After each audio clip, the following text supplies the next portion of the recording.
بسم اللہ الرحمن الرحیم۔ الرکن الشرعی اور الرکن المادی، اس کے بعد ہمارے پاس ہے کہ الاشتراک فی الجریمہ، یعنی بعض اوقات ایسا ہوتا ہے کہ جرم ایک بندہ نہیں کر رہا ہوتا، بلکہ کافی سارے لوگ اکٹھے ہو کے کسی جرم کو سر انجام دے رہے ہوتے ہیں، تو پھر اس میں کیا احکامات ہوں گے؟ بنیادی طور پہ یہاں پہ مسئلہ یہ ہوتا ہے کہ اگر تو ہم 10 لوگوں نے مل کے کسی کو قتل کر دیا، تو اگر تو کسی کو بھی ذمہ دار نہ ٹھہرائیں تو ایک انسانی جان جو ہے اس کا حذر ہونا لازم آئے گا کہ اس کا کوئی ذمہ داری نہیں ہے کس نے قتل کیا، تو ایسا بھی نہیں ہو سکتا۔ لیکن اگر 10 لوگوں نے قتل کیا ہے تو اب اس میں یہ تعیین کیسے ہوگی کہ اس میں کون کون مجرم ہے، یعنی کس کس کا جرم ہے، کیسے کیسے انہوں نے کیا، اس کو کیسے کیسے سزا دی جائے گی؟ تو یہ یعنی ایک بڑا سوال ہوتا ہے، جس کی بنیاد پہ یعنی اشتراک فی الجریمہ کو ڈسکس کیا جاتا ہے۔ کہتے ہیں مثال کے طور پہ دیکھیں، ایک بندے نے ہاتھ کاٹا ہے اور دوسرے نے آ کے گردن کاٹی ہے، تو اب یہ تو ظاہر ہے کہ جو گردن کاٹنے والا ہے قاتل وہی ہے، لیکن ہاتھ کاٹنے والا جو ہے اس کا اس نے بھی تو کام کیا نا، یعنی اگر یہ ہاتھ نہ کاٹتا تو ہو سکتا ہے اس کے پاس بھی پسٹل ہوتا تو وہ ہاتھ سے اپنا دفاع کر سکتا، تو اس کو اب کتنی سزا دی جائے گی؟ تو اس میں دو یا ایک اور مثال دیکھیں کہ کہتے ہیں ایک نے مجرم کو پکڑ کے رکھا ہوا ہے، دوسرے نے اس کی گردن اتار دی ہے۔ اب سوال یہ ہے کہ یہ پکڑنے والا کہتا ہے کہ جی میں نے تو قتل نہیں کیا، اور قاتل کہتا ہے کہ یار اگر یہ نہ پکڑتا تو میں کیسے مار سکتا تھا، یعنی اس نے میرے لیے تمکین کا راستہ پیدا کیا نا جرم کو نافذ کرنے کا، تو اب ہم کیا کہ اس کی بات مانیں گے، اس کی بات مانیں گے، کیسے سزا دیں گے؟ تو اس کا یہ ہے کہ دیکھیں اشتراک جو ہے وہ دو قسم کے ہو سکتے ہیں، کہ بعض اوقات وہ ڈائریکٹ ہوگا اور بعض اوقات انڈائریکٹ ہوگا۔ کہ مباشر ہوگا یعنی ڈائریکٹ کو ہم کہتے ہیں مباشر، اور انڈائریکٹ کو ہم کہتے ہیں تسبب۔ تو جو الذی یقتل فہو مباشر، جو قتل کر رہا ہے یعنی جس نے گردن اتاری ہے وہ مباشر ہے، والذی یعطیہ الاسلحہ او یحبسہ او یاخذہ، اور جو اس کو اسلحہ پکڑا رہا ہے یا اس کو اس نے ڈیٹین کیا ہوا ہے یا اس کو پکڑ کے رکھا ہوا ہے، تو وہ متسبب ہے، یعنی وہ انڈائریکٹلی انوالو ہے اس جرم میں۔ اور یہ تو ہے کہ واضح ہے صورتحال، لیکن کبھی کبھار ایسا ہو سکتا ہے کہ مبہم ہو، مثلا 10 لوگ قتل کر دیتے ہیں، 10 نے مل کے مارنا شروع کر دیا، کسی نے تھپڑ مارا، کسی نے ڈنڈا مارا، تو اب کیا پتا چلا کہ کس کے یعنی کس کی ضرب سے وہ انسان فوت ہوا ہے؟ تو اب یعنی اس میں مبہم صورتحال ہے، پھر ہم کیسے فیصلہ کریں گے؟ تو یہ دو تین سوالات بنتے ہیں یہاں پہ، جن کو ہمیں دیکھنا پڑے گا۔ اگر ہم ان کو سالو کر لیں گے تو پھر ہمیں یعنی اس کی سمجھ آ جائے گی واضح طور پہ۔ تو اس کو ہم کتاب سے اگر دیکھیں تو پہلے تو سب سے یہی کہ دو قسمیں کرنی پڑیں گی، کہ ایک تسبب ہوگا اور ایک مباشرت ہوگا۔ تو اصلاً تو سزا کا مستحق وہی ہوتا ہے کہ جو مباشر ہے، جس نے قتل کیا ہے، جو سبب بن رہا ہے اس کو اس کے سبب کی سزا ملے گی۔ مثلاً اگر وہ اس کو پتا ہے کہ میں قتل کرنے کے لیے ایک بندے کو اسلحہ پہنچا رہا ہوں، اور یہ پتا چل جاتا ہے کہ اس کی نیت بھی یہ تھی، یہ اس کے ساتھ جرم میں شریک ہے، تو پھر ہم اس کو تعزیری سزا دیں گے کہ تو نے اسلحہ پہنچایا ہے، تو لہٰذا اس کی سزا ہوگی مثال کے طور پہ اتنا جرمانہ ہے، اتنے سال قید ہے، وغیرہ وغیرہ۔ لیکن اصل جو سزا ہے وہ مباشر کو ہی ملے گی۔ بعد میں پھر اور اگر مطلب وہ صورتحال پیش آ جاتی ہے، جیسے ایک نے پکڑ کے رکھا ہے اور اگر وہ پکڑ کے نہ رکھتا تو اس کو دوسرا قاتل قتل نہیں کر سکتا تھا، تو پھر اس میں ہم دیکھیں گے کہ یہ اتفاق کس بیس پہ ہے، یعنی اس کو ہم پھر دو کیٹیگریز میں تقسیم کریں گے۔ ٹیکسٹ بھی اس کا دیکھ لیتے ہیں۔ ایک کو ہم کہتے ہیں توافق، ایک چیز کو کہتے ہیں تمالو۔ تو اگر تو یہ ہے کہ وقتی ایسے ہو گیا بس کہ یار اس نے کہا یار پکڑی اس کو، تو اس نے پکڑا تو مطلب ہیٹ آف دا مومنٹ کے طور پہ اس نے اس کو قتل کر دیا، پھر تو ظاہر ہے کہ مطلب اس کا ایسا نہیں۔ لیکن اگر ان کا تمالو پایا جائے، تمالو کا مطلب ہے کہ سابقہ نیت ان کی پائی جا رہی ہے، اور وہ کہہ رہے تھے یہاں سے ارادہ کر کے آئے ہیں کہ یار ہم نے اس کو قتل کرنا ہے، اور ظاہر ہے میں اکیلا قتل نہیں کر سکتا، تو نے پکڑ کے رکھنا ہے اور میں قتل کروں گا۔ اور اگر یہ ان کا کوئی ڈاکومنٹ مل جاتا ہے کہ یا ان کی کوئی ریکارڈنگ مل جاتی ہے، پہلے وہ کہہ رہے ہیں ایسے یا خود اقرار کر لیتے ہیں، تو پھر یعنی ان کی سابقہ انٹینشن پائی جا رہی ہے، تمالو پایا جا رہا ہے، تو اس کا مطلب ہے پھر یہ بھی شریک ہے۔ تو اس صورت میں اگرچہ وہ ظاہراً تو ایسے لگ رہا ہے کہ وہ تسبب کا مستحق، یعنی تسبب کا ارتکاب ہو رہا ہے، متسبب ہے وہ، لیکن پھر بھی اس کو مباشر والی سزا دی جائے گی، کیونکہ وہ مطلب ایک طرح سے مباشر ہی ہے، اس کے بغیر وہ قتل ہو نہیں سکتا تھا۔ یہ اس کا خلاصہ ہے بحث کا۔ اس کو اگر ہم تھوڑا سا کتاب سے دیکھ لیں، یہ مشکل سمجھا جاتا ہے، یہ والا جو ٹاپک ہے دیکھیں، کہتے ہیں سورۃ الاشتراک، سور الاشتراک کیا ہو سکتی ہیں کہ قد یرتکب الجریمہ فرد واحد، کبھی کبھار تو ایک بندہ کوئی جرم کرتا ہے، اور کبھی کبھار ان میں مطلب افراد متعددون، کئی سارے لوگ جرم کرتے ہیں، فیساہم کل واحد منہم فی فیساہم کل واحد منہم فی تنفیذها او یتعاون مع غیرہ علی تنفیذها، تو یا تو اس کے نافذ کرنے میں ہر ایک شریک ہو جاتا ہے،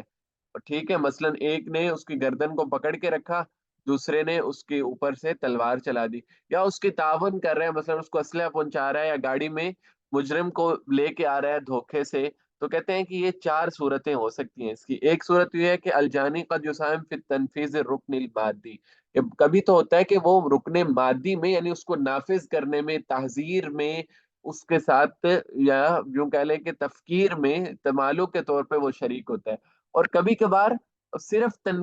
تنفیذ میں ہو جاتا ہے، یعنی رکن مادی میں نہیں، یعنی تیاری وغیرہ میں نہیں ہوتا، لیکن نافذ کرنے میں شریک ہوتا ہے، اور کبھی اس کو ویسے ابھارتا ہے، یار اس کو قتل کر، یہ دیکھ یہ تجھے گالیاں دے رہا ہے، یہ آپ لوگوں کے بارے میں برے خیالات رکھتا ہے، تو اس کو قتل کر، یہ بھی اس کی شرکت ہو سکتی ہے۔ اور کبھی کبھار ایسے بھی ہو سکتا ہے کہ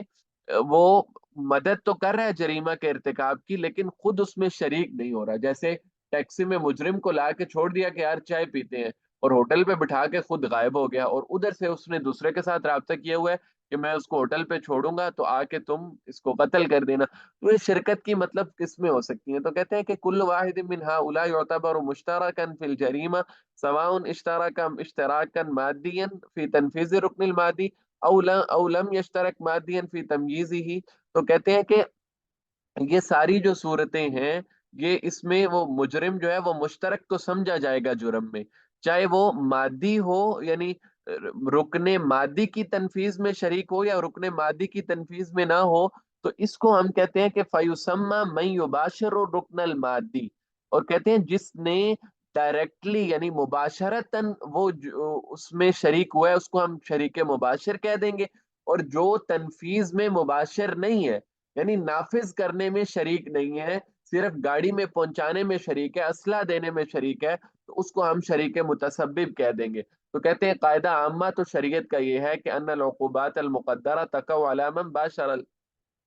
جریمہ، کہ وہ جو مباشر ہوتا ہے اسی پہ عقوبات نافذ ہوتی ہیں، لیکن جو متسبب ہوتا ہے اس پہ وہ والی سزا تو نہیں ہوتی، یعنی اب قتل اگر ہو رہا ہے تو متسبب کو قصاصاً قتل تو نہیں کیا جائے گا، لیکن جو تعزیری سزا ہے اس کو وہ دی جا سکتی ہے، اسلحہ پہنچانے کی، گاڑی میں پہنچانے کی، یا اس کو اس پہ قتل پہ ابھارنے کی، یہ سزائیں اس کو دی جا سکتی ہیں، لیکن چونکہ قصاص ایک بڑی چیز ہے، اس میں شبہ نہیں ہونا چاہیے، تو لہذا قصاصاً قتل اسی کو کیا جائے گا، سزا اسی کو دی جائے گی جو مباشر ہو، متسبب نہ ہو۔ آگے پھر کہتے ہیں کہ یہ اشتراک مباشر کی ڈیفینیشن کریں کہ الاصل ان هذا النوع من الاشتراک یوجد فی حالت تعدد الجنا، کہ جب یہ اس وقت ہوتا ہے جب بہت سارے جانی ہوں، یعنی جرم کرنے والے ہوں، جو رکن مادی کر رہے ہیں جرم کا، وہ اس والے حصے کو سر انجام دے رہے ہیں، لیکن کہتے ہیں کہ فقہا یلحقون هذا النوع من الاشتراک بعض صور اشتراک فی التسبب، کہتے ہیں کہ دیکھیں بعض اوقات فقہا تسبب کی صورتوں کو بھی مباشر کے ساتھ ملا دیتے ہیں، وَيَجْعَلُونَ حُكْمًا وَاحِدًا، اور ایک ہی حکم بنا دیتے ہیں، اگرچہ وہ جو شریک ہے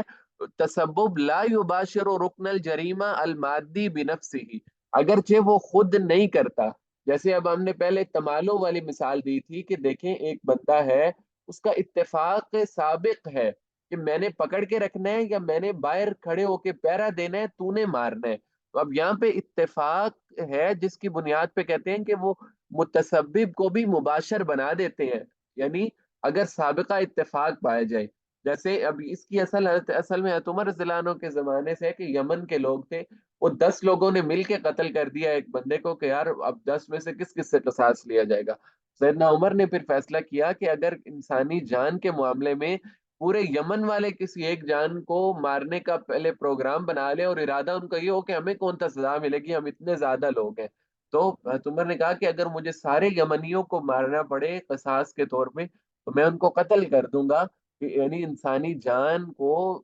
ظلمن قتل کرنا اتنا بڑا معاملہ تھا، تو اس لیے انہوں نے اس فیصلے کی بنیاد پہ ہم یہ کہتے ہیں تمالو. تو یہ اب وہی جو فرق ہے اس کو کہتے ہیں کہ یفرق اغلب الفقہاء بین المسئولیت الشریک المباشر فی حالت التوافق و بین مسئولیته فی حالت التمالو. یعنی اب توافق اور تمالو میں وہ فرق کرتے ہیں. تو توافق میں تو کہتے ہیں کہ صرف ہر بندے سے وہی کام پہ اسی کا سوال ہوگا جو اس کے فعل کا نتیجہ ہے، باقی چیزوں کا سوال نہیں ہوگا. مثلا توافق کا مطلب ہے کہ ابھی ابھی وہ مطلب ہیٹ آف دا مومنٹ کے طور پہ یا ادھر کھڑے کھڑے انہوں نے کہہ دیا کہ یار تو ذرا باہر کھڑے ہو میں اس سے پوچھتا ہوں، تو اب ان کا پہلا کوئی اتفاق نہیں تھا کہ قتل کرنا ہے، تو پھر اس کو تعزیرن اتنی سزا ملے گی کہ تو نے کیوں اس کو، تجھے پتا تھا کہ اس کے پاس اسلحہ ہے، یہ مار سکتا ہے اس بندے کو، تو نے کیوں اس کو مطلب باہر کھڑے ہو کے پہرا دیا یا گاڑی میں لے کے آیا یا اسلحہ دیا. تو پھر اس کو وہی جو ہے تعزیری سزا دی جائے گی. جیسے اب ایک بندے نے ہاتھ کاٹا دوسرے نے قتل کیا، تو جو ہاتھ کاٹنے والا ہے اس کو ہاتھ کاٹنے کی سزا دی جائے گی اگر توافق ہے، لیکن اگر تمالو ہوا تو پھر ہر ایک سے پوچھا جائے گا دوسرے کے نتیجے کے بے میں ملا کے کہ ہر ایک کو قصاصاً قتل کر دیا جائے گا. الاشتراک بالتسبب کہتے ہیں کہ